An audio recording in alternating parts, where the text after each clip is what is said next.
Hello some viewers, how are you all? Welcome back to another video. Guys, in this video we are going to discuss how we can resolve this issue unable to satisfy dependencies. For that guys, what you have to do, sudo apt fix broken install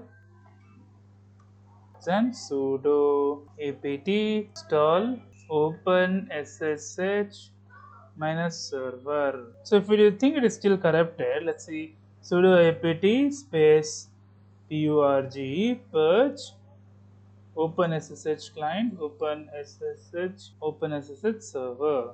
Click on enter.